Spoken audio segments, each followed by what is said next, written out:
Assalamu alaikum dear students. Let's continue the topic wave optics. In the last lecture we had already started a subtopic of it, which is interference and diffraction.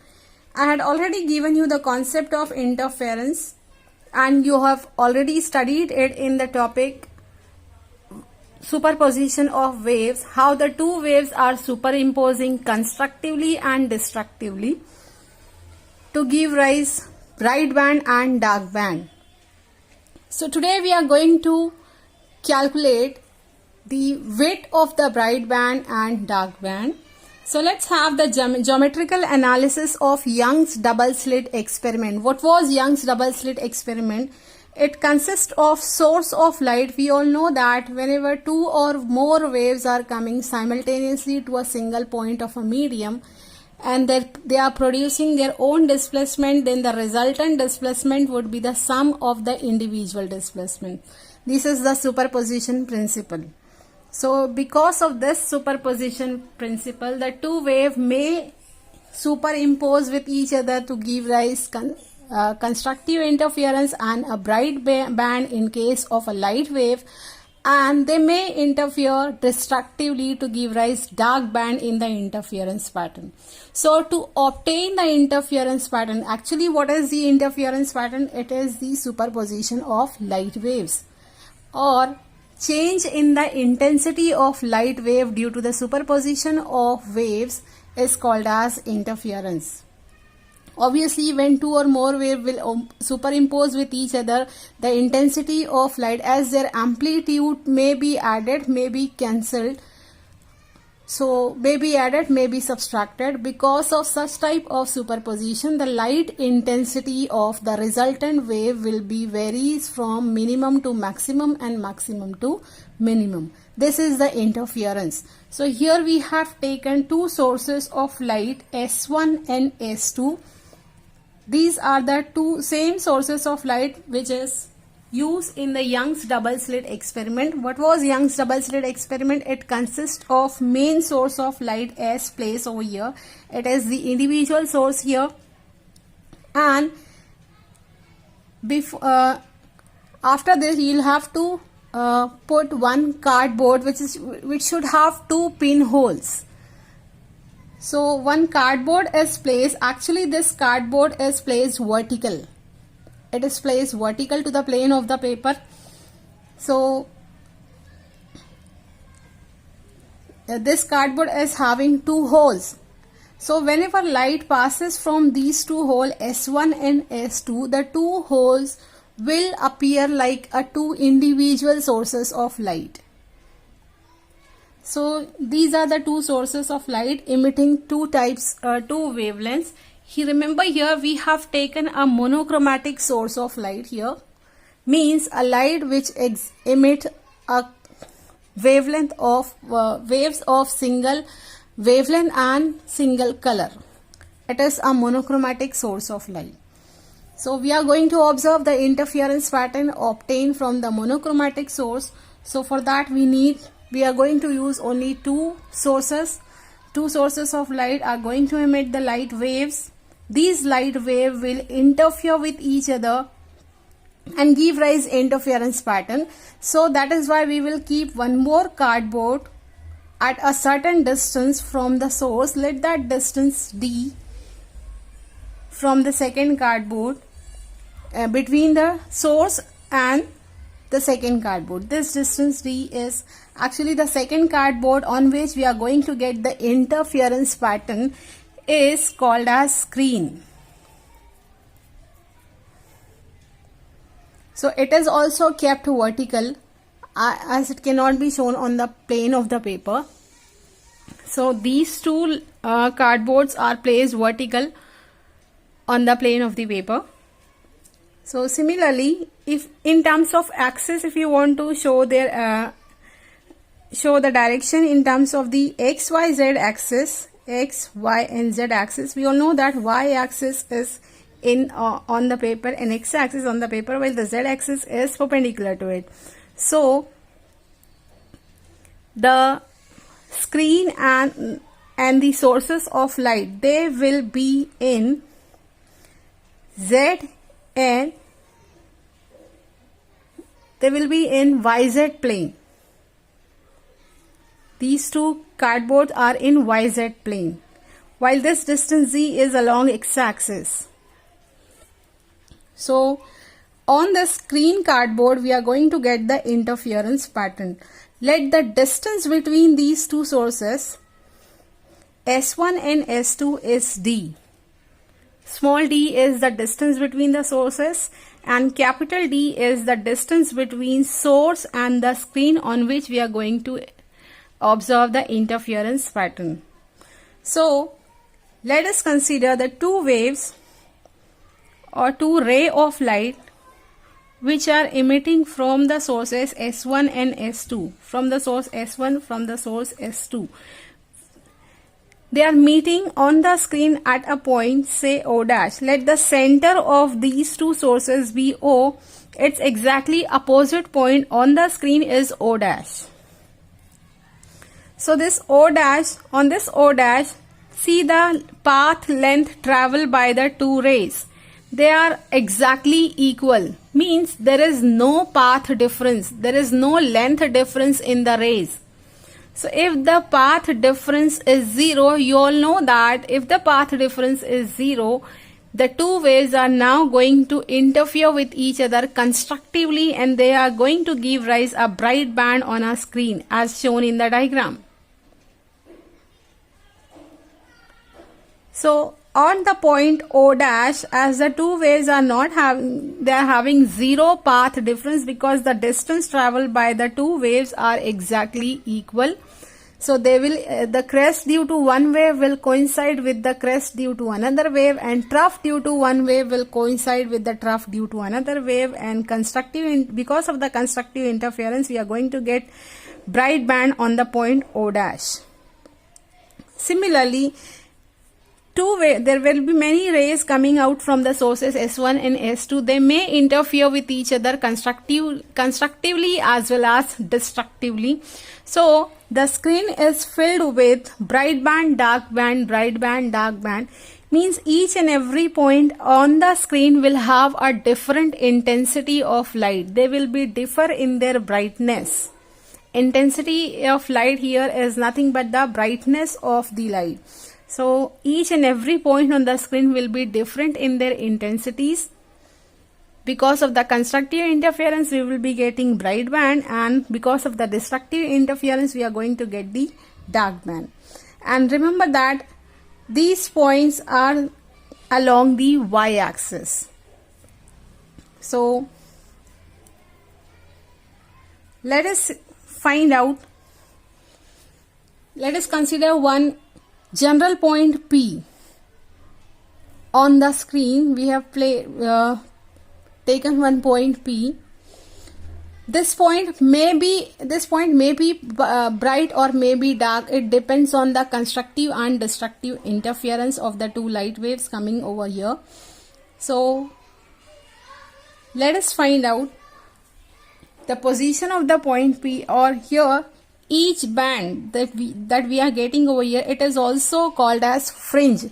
Just like a fringes, the bands will appear, so they are also called as fringe. Bright fringe, dark fringe, bright fringe and dark fringe. And length or width of the fringes is called as fringe width. So we are going to find out the fringe width in this description, and we are going to find out the formula for the wavelength as well. We had discussed in the last lecture. So let us find it out. So draw a perpendicular from the source S1 to the screen. We will get one point, say S1 dash, and similarly from the source S2 on the screen we will get another point S2 dash. So these 2 points S1 dash and S2 dash, these are at the foot of the perpendicular that we have drawn from S1 and S2. So similarly, distance between S1 dash and S2 dash is also equal to D, and as this point O is a midpoint which is exactly opposite to O dash, so this point O will be situated from S1 dash at a distance of d by 2, and from the second source S2 dash, its distance is also d by 2, because this is a midpoint of S1 dash and S2 dash. So the distance between O dash and S1 dash is d by 2, O dash and S2 dash is d by 2. So let us find out the distance of this point. Distance of point P from the central bright at the point O dash, we are going to have a bright fringe which is called as, this bright fringe is called as central bright band or central bright fringe. This will be at the center of a screen. Rest of the fringes are not drawn, it is not shown in the figure, but there are the fringes. So let the central bright band is at point O dash, and point P, it may be bright or it may be dark, so its distance from the point O dash be, let this distance is y. So the distance of point P and O dash is y. So at point P there will be n number of fringes between point P and O dash. So let's find out the position of point P on the screen. So here consider the second ray emitting from source S1 and S2.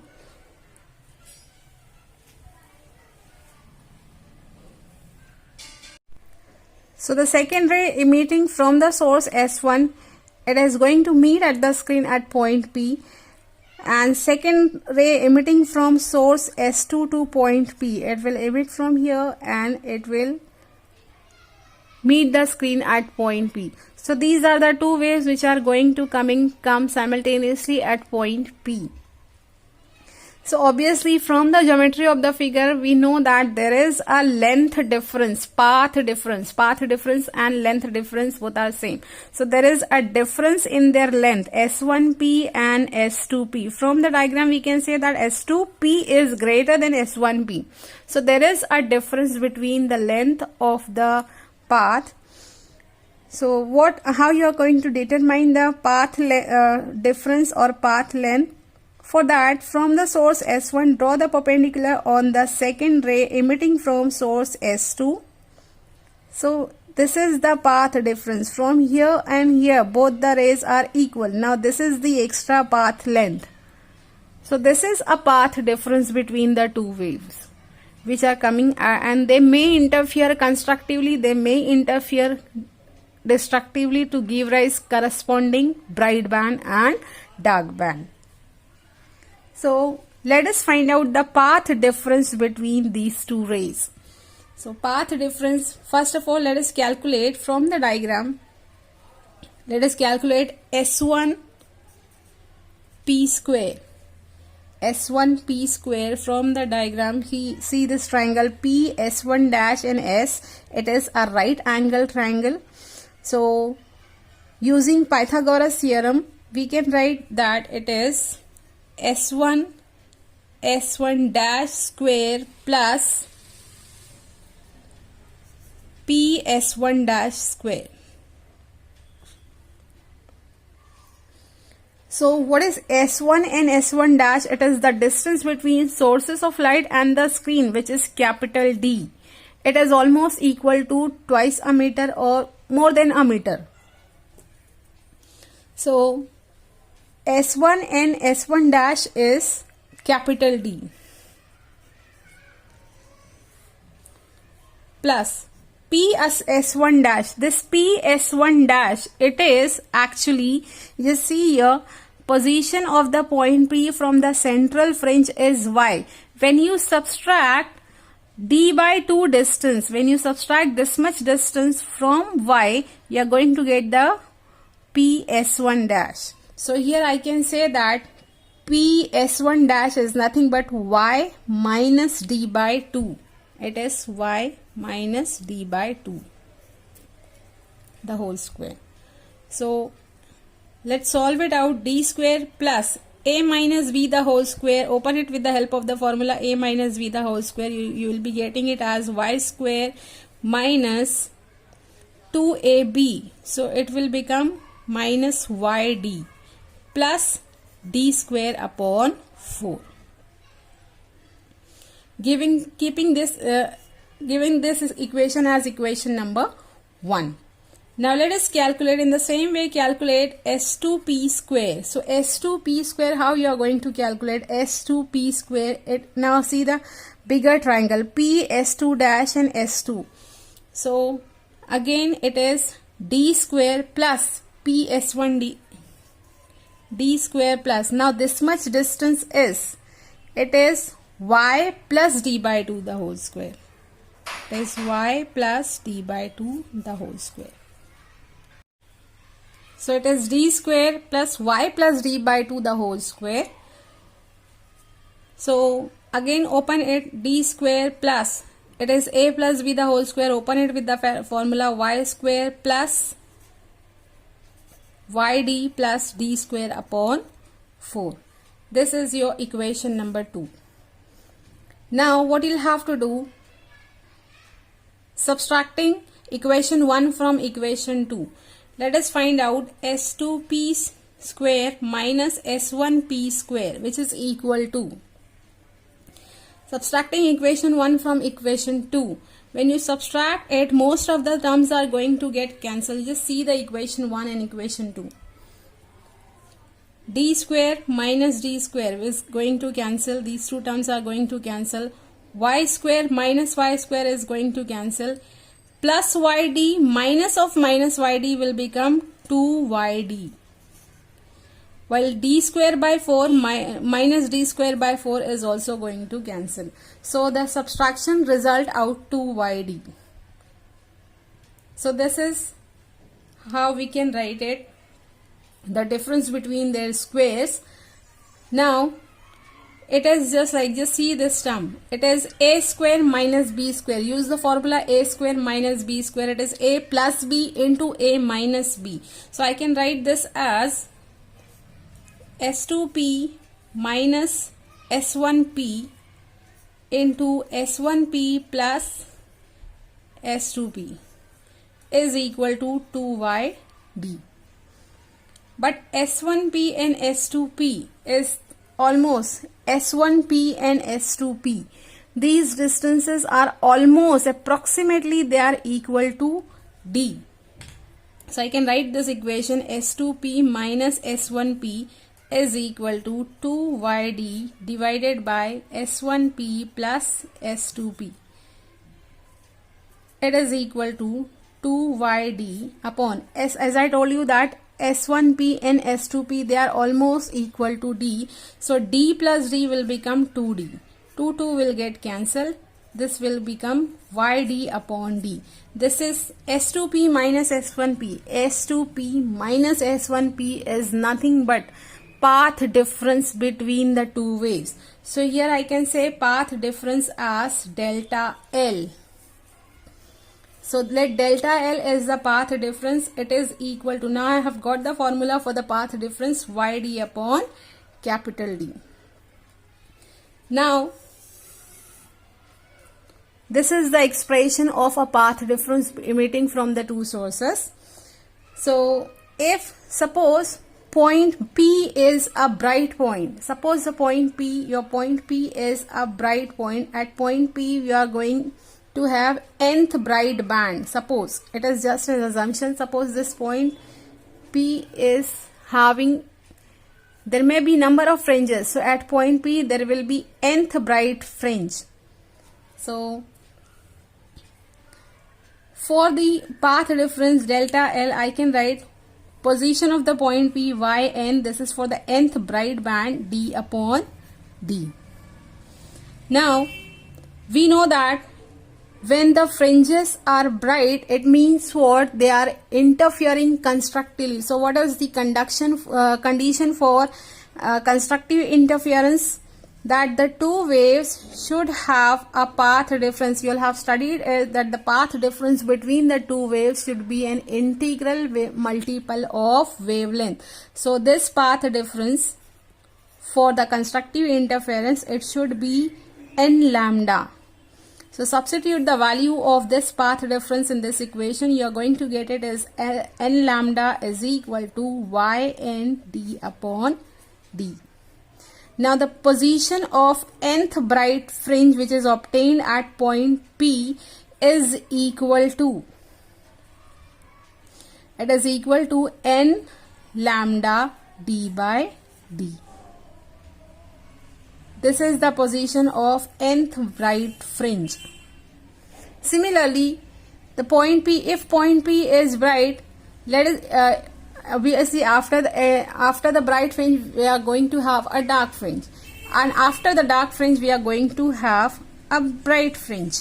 So the same formula if is written for the next bright fringe after point P will be written as yn plus 1. The next bright fringe after n is n plus 1 is equal to n plus 1 into lambda d by d. This is the n position of n plus 1th bright fringe, and this is the position of nth bright fringe. So let us find out the distance between the two consecutive bright fringes, which is nothing but yn plus 1 minus yn. So when you subtract it, you are going to get it as n plus 1 lambda d by d minus n lambda d by d. So here you are going to get n lambda d by d plus lambda d by d minus n lambda d by d. So plus n lambda d by d minus n lambda d by d is going to cancel. The only term remain over here is lambda d by d.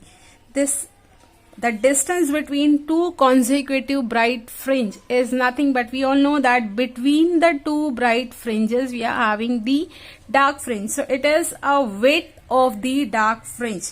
It will be written as W. So width of the fringe, width of the one fringe is equal to lambda d by d.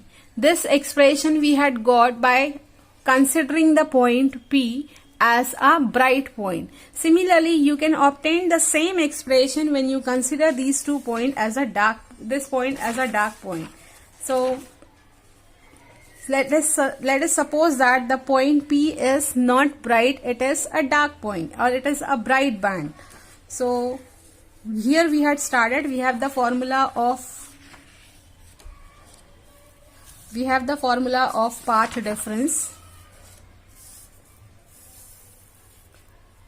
Formula of path difference delta L is y d by d. This is the formula for path difference. Now for nth dark band,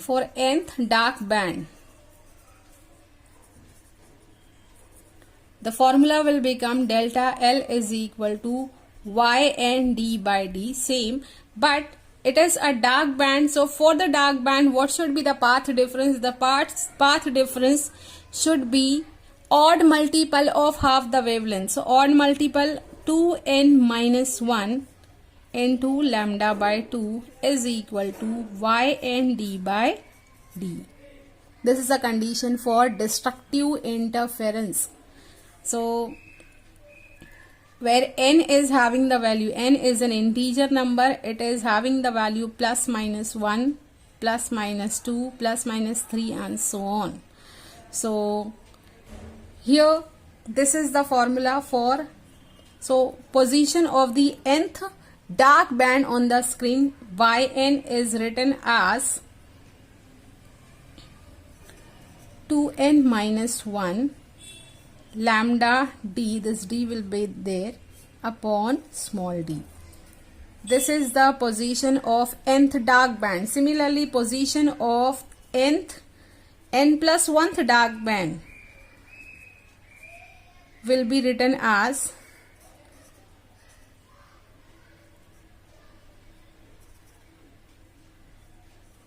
At the place of n, you'll have to replace it with the n plus 1. Minus 1 lambda d by d. So, distance between two consecutive dark bands. For that, you'll have to position of the n plus 1th dark band, and this is the position of nth dark band. Between the two dark band, we are going to have one bright fringe. So width of the one bright fringe, you'll have to subtract this equation from here. When you subtract it, again you are going to get this expression lambda d by d. So this is the expression of width of the fringes. It is lambda d by d. So from here only we can write down the equation for wavelength. Lambda is equal to width of the fringe into d upon capital D. In the last lecture I had given you the formula. At the place of width you can write x, width of the fringe, x d by d, where x is a width of bright band or a dark band. And both here you can say that in the interference pattern, in the stereo interference pattern, both the fringes are equally spaced, means their width are exactly equal. They are having the same formula. Width of the dark band and width of the bright band, we have got the same formula. Similarly, you can obtain the condition for the phase difference as well. We all know that relation between phase difference means angle difference. So angle difference between the two waves, let's say it as delta phi. So from the superposition of waves, we all know that the relation between path difference and phase difference is delta phi is equal to 2 pi by lambda of path difference. You'll have done this formula in the superposition of wave. So as we all know that for bright fringe, this delta L path difference must be n lambda, integral multiple of wavelength. So delta phi will become 2 pi by lambda, and this is n lambda. Lambda lambda get cancelled. It is n into 2 pi. So if the phase difference between the two wavelength is integral multiple of 2 pi, then they will interfere constructively and going to give rise bright band. This is the condition for constructive interference for the phase difference. Similarly, if you want to write down the condition for dark band,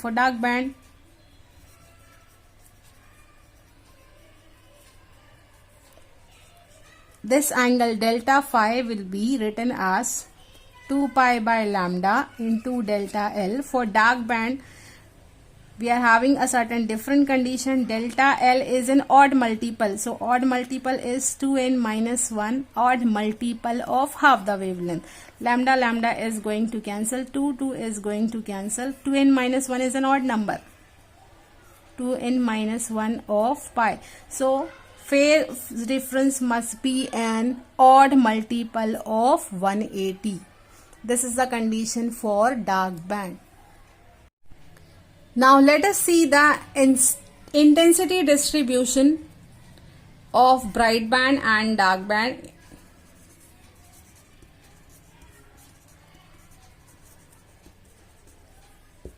Let's study the intensity distribution in the interference pattern. The two waves which are coming simultaneously. So if you want to write down the equation of the two wave, let us say first wave is y1 is equal to E0 sine omega t. Second wave equation is y2 is equal to E0 sine omega t plus phi, where phi is the angle difference between these two waves. So the resultant wave will have the, as per the superposition principle, the resultant wave will have the displacement y1 plus y2.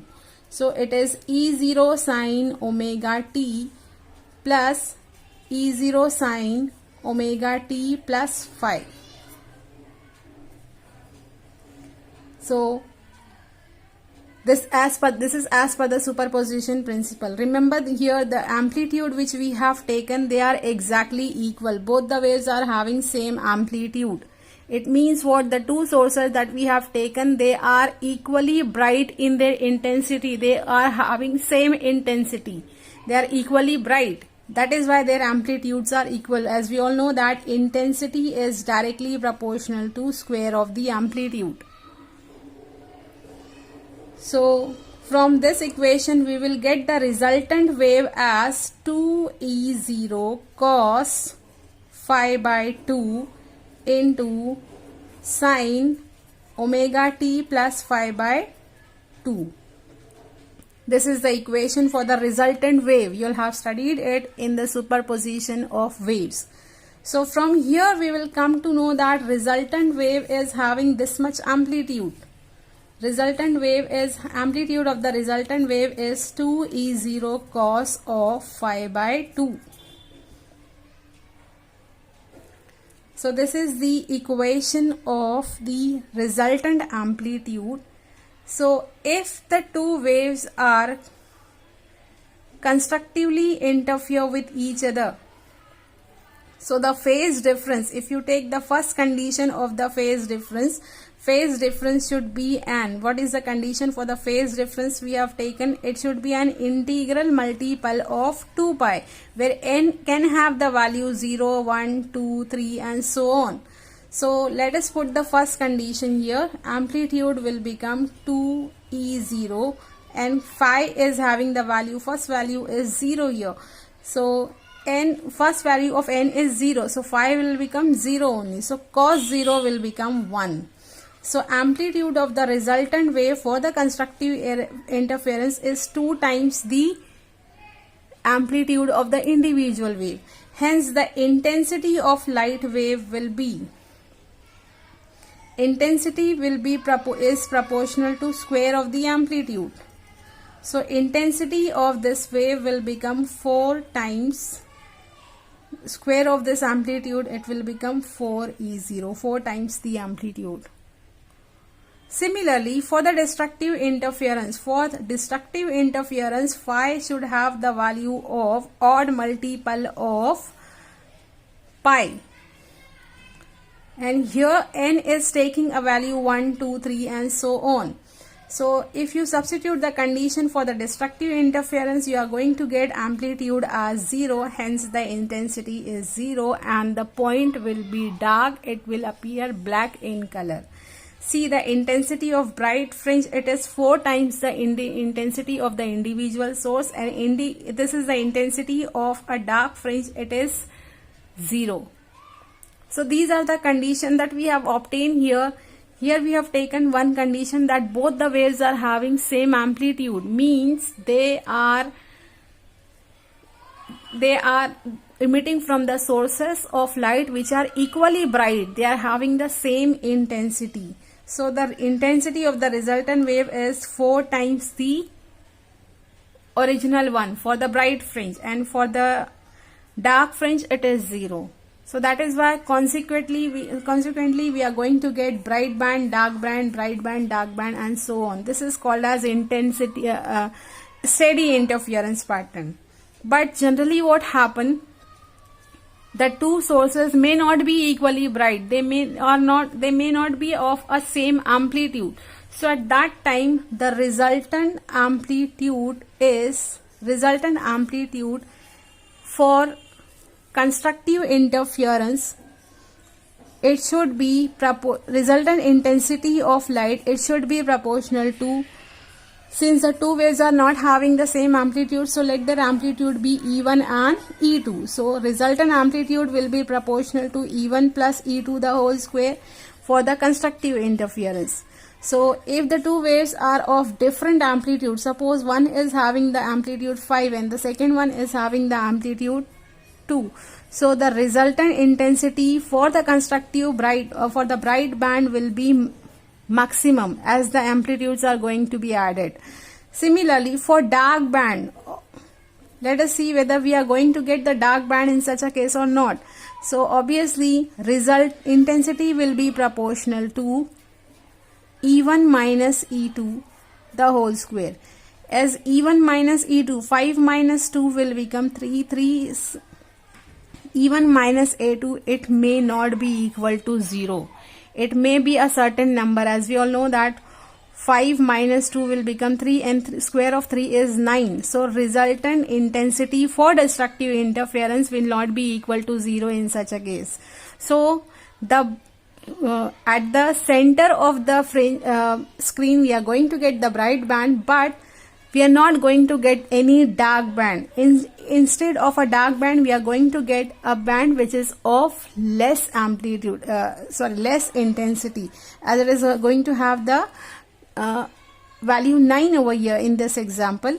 So we are going to get the interference pattern will be filled with bright band and less bright band, bright band and less bright band. Bright band is due to constructive interference and less bright band is due to the destructive interference.